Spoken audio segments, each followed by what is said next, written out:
2021 সালে নতুন যে মডেল অ্যাক্টিভিটি টাস্কগুলো দেখেছো, এখন দেখবে যে সেকেন্ড সিরিজটাও দেয়া হয়ে গেছে। সেকেন্ড সিরিজের আমি ক্লাস 9-এর ইংলিশের সলিউশনটা করে দিচ্ছি, তোমরা খুব ভালো করে দেখো, তারপর নিজেদের মতো করে আনসার করবে। ফার্স্ট আগে কোশ্চেনটা দেখো। দেখো কোশ্চেনটা কী দেওয়া আছে, দি এশিয়ান গেমস, এখানে একটা আনসিন আছে, তারপরে কিছু অ্যাক্টিভিটি 1, 2, 3 দেওয়া আছে, পরপর অ্যান্সারগুলো তোমরা দেখবে। আনসিনটা একটু দেখে নাও। দি এশিয়ান গেমস অফ 2022 ইন হাংজাও, এই যে এশিয়ান গেমস হচ্ছে 19 এশিয়ান গেমস। হাংজাওতে যেটা হবে 2022-তে, এটা 19th এশিয়ান গেমস। খুব ভালো একটা ইনফরমেশন পাবে এখান থেকে। Will see the return of the game of chess after the Olympic Council of Asia decided to reinstate the sports in its games program. চেসটা বন্ধ ছিল, সেটা আবার আসছে, এটা একটা খুব ভালো বিষয়। Chess was a part of the Asian Games 2006 in Doha and 2010 in Guangzhou. India won 2 gold medals at Doha with Koneru Hampi winning the gold medal in women's rapid individual event as well as the mixed team winning the standard event gold. তাহলে ইনফরমেশনগুলো পেলে ইনফরমেশনগুলো ভালো করে দেখো, এখান থেকে বিভিন্ন কোশ্চেন থাকবে। The Indian men won a bronze in the standard team event while D Harika took the bronze in the women's individual event. Okay, Viswanathan Anand সবাই নাম জানো, 5-time world champion and India's first grand master expressed his happiness over the inclusion of chess in 2022 Asian games. ভীষণ খুশি হয়েছে, অবশ্যই এটা খুব একটা ভালো গুড নিউজ যে এশিয়ান গেমসে এটা ইনক্লুডেড হয়েছে। The All India Chess Federation vice president DV Sundar said it was a very good news for the game and the players too and gave India chance to win medals. খুব ভালো একটা news. He also expected a team event and individual events to be part of the games. এবার এটা পড়া হলো, এবার কোশ্চেনগুলো পরপর দেখো, আনসারগুলো তোমরা দেখতে থাকো। এবার অ্যাক্টিভিটি 1টা দেখো। Choose the correct alternative to complete the following sentences. The Asian Games of 2022 will be held in, first line থেকেই পেয়ে যাচ্ছ, the Asian Games of 2022 in Hangzhou. এটা হাংশাও উচ্চারণটা একটু অন্যরকম হবে। এখানে দেখো লোগোটাও তোমরা দেখে নাও, আমি এটা এখানে একটু দিয়ে দিয়েছি, এটা যে 19th এশিয়ান গেমস। এবার 2 দেখো, in the standard team event in 2010 the Indian men won. এই লাইনগুলোকে খেয়াল রাখবে, কোন লাইনগুলো থেকে দেখতে হবে। In 2010 the Indian men won a bronze, তাহলে আনসারটা কী হবে এটার, ব্রোঞ্জ। এবার নাম্বার 3 দেখো, the vice president of All Indian Chess Federation is, লাইনগুলোকে আগে খোঁজার চেষ্টা করো। দেখো All India Chess Federation vice president, এই লাইনগুলোকে আন্ডারলাইন করে দেবে, তাহলে খুঁজতে সুবিধা হবে। ডিভি সুন্দর। তাহলে এখানে ফার্স্টেরটাও পেয়ে গেলে এশিয়ান গেমস অফ 2022 ইন হাংজাও, ফার্স্টের আনসারটা হয়ে গেল হাংজাও, সেকেন্ডের আনসারটা হলো ব্রোঞ্জ, আর থার্ডের আনসারটা হলো ডিভি সুন্দর। ঠিক আছে, দেওয়া আছে সেভাবে উত্তর করো। 1 নম্বরটা আছে দেখো, I wish you to be quiet. আমার ইচ্ছা তুমি শান্ত হও।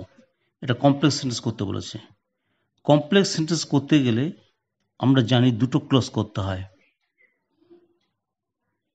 তাহলে আই উইশ, আমি ইচ্ছা করছি যে তুমি শান্ত হবে। আই উইশ দ্যাট নিয়ে আসবে, দ্যাট ইউটা এখানে আছে, ইউ উড বি কোয়াইট, তাহলে দুটো ক্লোজ হয়ে গেছিল। আই উইশ একটা হলো, আর that you would be quiet, এটা কমপ্লেক্স সেন্টেন্স। এটা next, opening the gate the man came in, change into compound sentence, এটা কম্পাউন্ড সেন্টেন্সে পরিণত করতে বলেছে।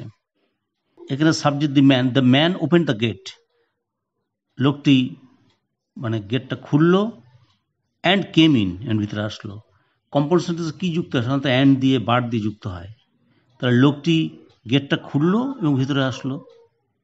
পরেরটা, আই নো হু সাইড ইট, আমি জানি কে এটা বলেছিল, এটা সিম্পল সেন্টেন্স করতে বলেছে। সিম্পল সেন্টেন্সে একটাই সাবজেক্ট থাকে, একটা ফাইনাইট ভার্ব থাকে। তাহলে আই সাবজেক্ট, আই নো, নোটা হচ্ছে finite verb, I subject, know finite verb. I know his saying, who said it তুলে দিয়ে কী করলাম, আই নো হিজ সেইং, আমি তার কথাটা জানি। নাম্বার অ্যাক্টিভিটি 3, একটা প্যারাগ্রাফ লিখে দিয়েছি ইম্পর্টেন্স অফ ট্রি প্ল্যান্টেশন, বৃক্ষরোপণের প্রয়োজনীয়তার উপরে। দেখো আমি প্যারাগ্রাফটা পড়ছি। We can not minimize the importance of tree plantation. আমরা বৃক্ষরোপণের গুরুত্বকে ছোটভাবে দেখতে পারি না। A tree is the best friend of mankind. গাছ হচ্ছে মানুষের সবচেয়ে শ্রেষ্ঠ বন্ধু। We can not survive in this planet without the help of trees. আমরা এই পৃথিবীতে গাছের সাহায্য ছাড়া বাঁচতে পারবো না। Trees supply us with oxygen. গাছ আমাদেরকে অক্সিজেন সরবরাহ করে। For a pollution free atmosphere, দূষণমুক্ত পরিবেশের জন্য, দূষণমুক্ত আবহাওয়ার জন্য we have to plant more trees all around আস। আমাদেরকে অনেক গাছ রোপণ করতে হবে আমাদের চারিপাশে। তাহলে পলিউশন ফ্রি অ্যাটমসফিয়ারের জন্য, অর্থাৎ দূষণ মুক্ত আবহাওয়ার জন্য আমাদের চারিপাশে প্রচুর পরিমাণে গাছ লাগাতে হবে। টল ট্রিজ অ্যাট্রাক্ট ক্লাউডস,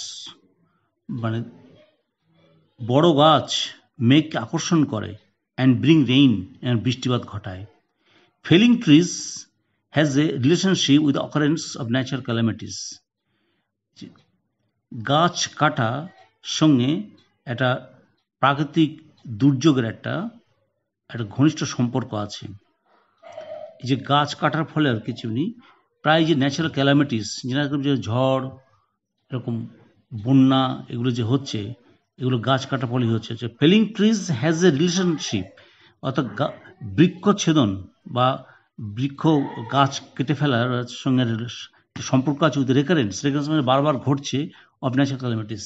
এই যে বারবার যে প্রাকৃতিক দুর্যোগ ঘটছে তার সঙ্গে গাছ কেটে ফেলাটা সম্পর্ক আছে। Trees prevent soil erosion. গাছ তোমার সয়েল এরোশন অর্থাৎ ভূমিক্ষয় রোধ করে, অ্যান্ড প্রোটেক্ট এগেনস্ট ড্রট, এবং খরা থেকে রক্ষা করে। Proper preservation of rain forest, উপযুক্ত রেইন ফরেস্ট যদি সংরক্ষণ করতে পারি আমরা, সেটা কি করবে? Can stop the menace of flood, তাহলে বন্যার উপদ্রব থেকে সে বন্যা উপদ্রবকে বন্ধ করতে পারে। Green vegetation all around us adds to beauty of nature, আমাদের চারিপাশে যে সবুজ বনানী প্রাকৃতিক, অর্থাৎ আমাদের প্রকৃতির সৌন্দর্যকে বাড়িয়ে দেয়। It has a calm and soothing effect on us, এর আমাদের উপরে একটা শান্ত এবং প্রশমনকারী একটা প্রভাব আমাদের উপরে আছে। The West Bengal government forest department, পশ্চিমবঙ্গ সরকার বন বিভাগ, এনকারেজেস আস, আমাদের উৎসাহ দিয়ে যাচ্ছেন, টু প্লান্ট মোর স্যাপলিংস, আরও বেশি চারা গাছ রোপণ করার জন্য। ইন দ্য মনসুন, বর্ষাকালে, টু ইনক্রিজ, বৃদ্ধি করার জন্য, দ্য নাম্বার অফ ট্রিজ, গাছের সংখ্যা। তাহলে পশ্চিমবঙ্গ সরকারের যে বন বিভাগ আছে আমাদেরকে উৎসাহিত করছে, বর্ষাকালে কীভাবে বর্ষাকালে চারা গাছ বেশি রোপণ করার জন্য, যাতে কী হয় গাছের সংখ্যা বৃদ্ধি পায়। ঠিক আছে, এই পর্যন্ত থাকলো।